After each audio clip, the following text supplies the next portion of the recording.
जी जात बाबर का जो प्यारे हबीब काबतुल्लाह शरीफ जो तवाफ पे फरमायो काबे जो तवाफ मुकम्मल करे मदीने जे मीर काबे सा गालायो काबा तोखे अल्लाह वॾो शान अता फरमायो आ वॾो मकाम अता फरमायो आ इन्ना अव्वल बैतिन वुदिअ लिन्नास लल्लज़ी बिबक्कत मुबारकन व हुदल लिल आलमीन।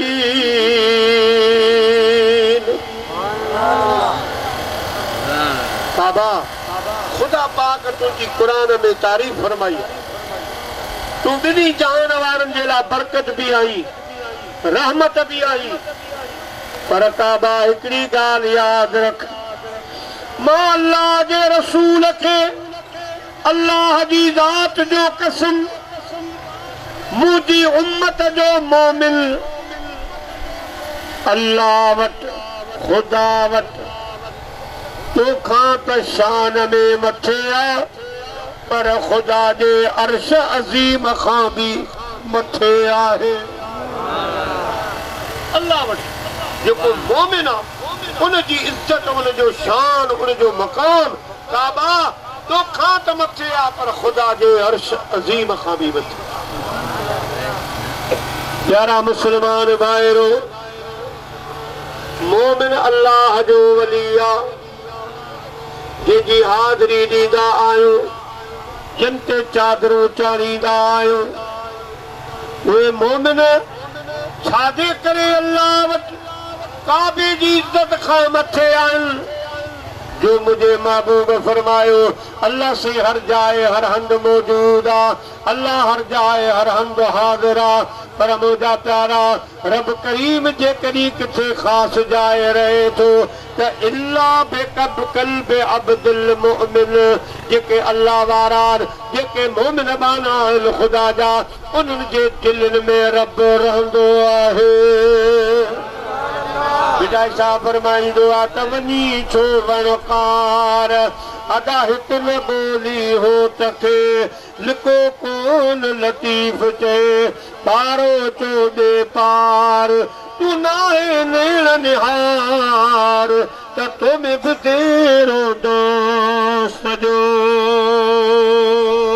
एक बे आशिक फरमायो नहनु अकरब कंदा कंदा सोना साडे वेड़े आया हबल वरीद दी सेज विछा के साडे अंदर डेरा लाया वफी अल्फुसकुम दी शम जला के साडा लूलू आ चमकाया आदम यार वसे विच घर दे असां इवे शोर मचाया। जेके अल्लाह वारा जेके मोमिन उन्हनि जे दिलनि में रब रहे प्यारा मुसलमान भाइरो इन्ही जे करे अल्लाह वारनि जो शान मथे आ खुदा वारनि जो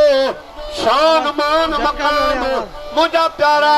अल्लाह वट काबे खान मथे आ पर खुदा जे अर्श अजीम खां भी मथे आहे। हालांकि काबे से अल्लाह से वडी इज्जत हाणे जेको बैतुल्लाह शरीफ के खिलाफ इहो हुयो 20 लख रियाल जो असांजा थियनि था करोड़ रुपया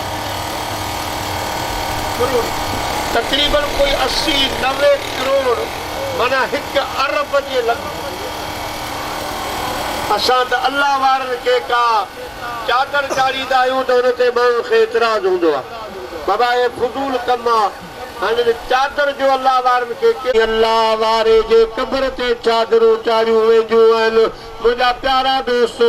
ॿियनि माण्हुनि जे दिलि में उनजी इज़त वधी पवंदी आहे वक़ार वधो आहे उहे बि मुस्लिम आहिनि अल्लाह जा वली आहिनि उन्हनि जो शान ई पंहिंजो आहे। फरमाईंदो आहे त मूनो तूर सीना सदा सनासिल सजदे में सैयद चे गोदा गोदड़ियल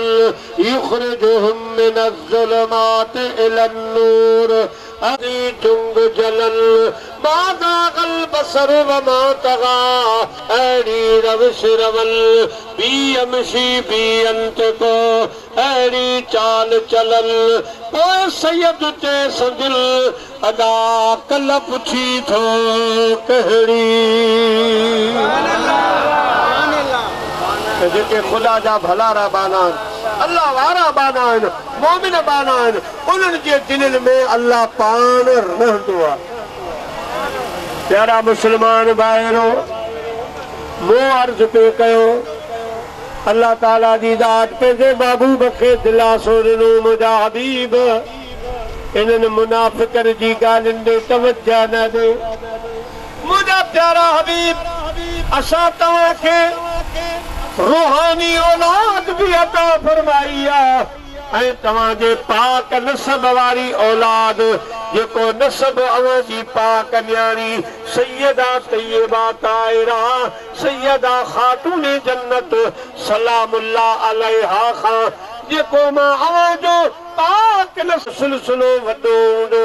एतिरो घणो हूंदो जो क़यामत ताईं हर झंग शहर हर जाए हर हंध अवां जा सैयद माइट कियारे ॾेखारींदुसि।